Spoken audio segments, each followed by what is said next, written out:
You'll never guess what arrived in the post today. Yeah, here we go. Welcome everybody to Stop and Go F1 and to our qualifying reactions for the Mexican Grand Prix. I'm hoping we do not go as late as yesterday. We're already an hour earlier than we were, but I didn't end up going to bed until about 2 o'clock in the morning yesterday once that video was done and dusted. But here we are to talk everything Mexican qualifying. Before we get into it, remember to like and subscribe, and of course, give us a hype, of course.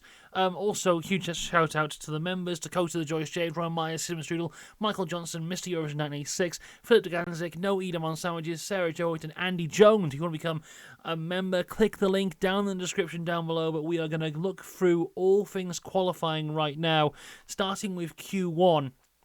And going into Q1, it was looking incredibly strong for one Lando Norris. Topped FP3 by quite some margin. Out of FP3, it was Lando up top, then it was Lewis Hamilton. Then everyone else was kind of close together, but it was those two who were the strongest in the final practice session. But going into Q1, Lando continues with that good pace and good momentum into the session, going top, whilst Oscar Piastri, who's looked off the pace all weekend, really struggled. On their first laps, Piastri was 7/10 of a second off of his teammates, although he was complaining of a DRS issue at that point.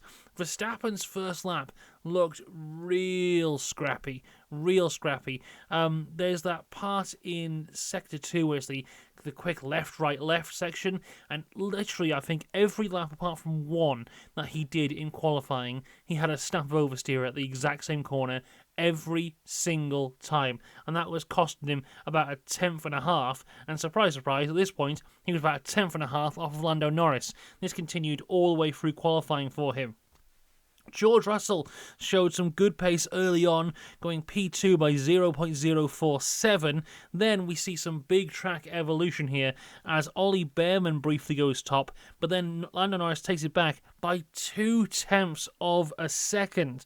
Piastri does improve, but was still about 2.5 tenths off of Lando at this point. This is when Isaac Hajar goes top out of nowhere, and Liam Lawson goes up to P3. Verstappen does improve, but again, that snap oversteer hits him, and he can't beat either of the Racing Bulls cars.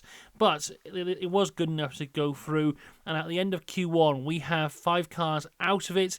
In 20th place is Franco Colapinto, his 5th Q1 exit in just 6 races, second time starting last for him this season. Lance Stroll is in 19th place, his 7th last row of the year. Pierre Gasly records his 4th Q1 exit in 5 races in P18. Alex Albon has his 3rd Q1 exit in just 4 races. Some very bad qualifying results for Albon in the last few races there. Then the last one to be knocked out is Gabriel Bortoleto. The 3rd time in a row he's been beaten by Nico Hülkenberg. Bortoleto being the far superior of the Sauber drivers in qualifying for much of this year. But as we get to the closing stages of the season, Hülkenberg beating him for 3 races in a row. I'm just caught a look at myself in the camera and saw how ridiculous I look. Moving on, something important to say there as well. Kimi Antonelli was in 15th place in that session. Very, very close for him, being the difference for him between being knocked out in Q1 and making it through to eventually being in Q3. Well, that's more on that in a bit. Let's focus on Q2 for right now. And again, Q2, very much about Lando Norris continuing his great pace, going 4/10 faster than anyone else at the top, whilst Piastri continues to struggle. He was 10th after his first lap, although he was on used tyres at that point. He was struggling to improve, and as the checkered flag comes out, Piastri is down in 14th place, but is able to finish the lap he was on and does jump up to only 7th to get through into Q3. Those who were out, though, Liam Lawson in 15th place was unable to set a time, had track limits on his first time, completely backed off his second time because there was no pace there whatsoever. His worst qualifying since the Italian Grand Prix. Fernando Alonso ends his streak of Q3 appearances at 2 because he's out in 14th place. Nico Hülkenberg has his 3rd best qualifying of the year, starting the race in 13th place. And Esteban Ocon has his best qualifying results since the Belgian Grand Prix in P12. Yuki Tsunoda is the one who just misses out in P11. And we go through to Q3 now. And after everyone set their first lap times, this was our top 10. So Ollie Behrman was in 10th, Hajar in 9th, Sainz 8th, Antonelli in 7th, Russell in 6th, Piastri was 5th, and Verstappen had another scrappy lap, but was in 4th place, 4/10 of a second off the pace. Lewis Hamilton was in 3rd, Lando Norris in P2, and Charles Leclerc was on provisional pole by 0.179 of a second. An incredible lap from Leclerc to get provisional pole at this point.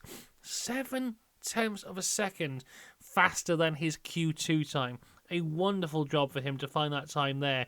And I thought, oh my god, it's happening again. I think it happened last time out in Austin, where Lando was quick in practice, quick in Q1, quick in Q2, but just missing out on pole position in Q1. But as we go for our final laps in Q3, this is our top 10 for tomorrow, starting in P10. It is Ollie Behrman, his 3rd Q3 appearance in a row. Both Haas cars looking better this weekend. Ocon has been struggling as of late, but he didn't get into Q3, but still a good result for him. And Behrman in 10th. Isaac Hajar is in 9th, but he will be promoted to 8th place after Sainz's penalty is added. Behrman will also be elevated to 9th. Oscar Piastri, not a great result for him. He's in 8th place and 0.588 off of the pace of Lando Norris. He struggled all weekend. He continues to struggle in qualifying. In P7 is Carlos Sainz, but of course he does have that 5-place grid penalty, so he'll be pushed down after the crash with Antonelli in the race last time out. So Piastri will be promoted to 7th, Hajar to 8th, and Behrman to 9th. And that will put Tsunoda back in the top 10. But yeah, a great qualifying from Sainz, especially when you compare it to what Albon had done. Sainz really understanding the car as of right now. In P6 is Kimi Antonelli. P5 is Max Verstappen. The first time qualifying outside the top 3 since the Hungarian Grand Prix. We've spoken a lot about the momentum of the championship being with Max Verstappen. This is not what he wanted from qualifying. And if you compare where we were this time yesterday, after FP2, it looked like all things were going Verstappen's way. Maybe not so much anymore as we head into the race tomorrow. George Russell had a fantastic result in P4, back-to-back 4th positions for him. Lewis Hamilton has his best qualifying of the year in 3rd. Charles Leclerc has to settle for P2, his best result since his pole back in Hungary. But he was over 0.2 of a second off of the man who will start tomorrow from pole position. That is Lando Norris. His 5th pole of the year. He looked untouchable all day. FP3, Q1, Q2, Q3. He has been on another level, whilst his teammate has really, really struggled. If we finish this way in tomorrow's race, Lando Norris leaves Mexico as our championship leader. So huge implications possible for tomorrow. But what we also know, the Mexican Grand Prix, anything can happen going into that turn 1, and it usually does. I do not expect our grid to be the same going into turn 2 as it is lining up on the grid. So really, really interesting here. Can Lando Norris take the championship lead? Can Lewis Hamilton finally get that Ferrari podium? What can Charles Leclerc do? We saw last time out, he got the jump on Lando Norris at the start of this race. Max Verstappen, a little bit out of place, but has tremendous pace and tremendous history in the Mexican circuit, so hopefully he can do something as well. And what of Oscar Piastri? Can he improve from what will be 7th, or will this bad weekend just get worse for him? We'll be here to discuss all of it tomorrow here on the channel, so make sure you are subscribed for that. Again, we are entering the closing stages of this championship, and it is all on the line. It could go one of any 3 ways, and I'll be here to discuss all of it tomorrow. Me and the massively oversized sombrero. Oversized in every way, apart from the circle around the part you put your head in, which is a little bit tight, but I'm not complaining. we move on. I shall see you tomorrow. Until then, have a good one. Goodbye.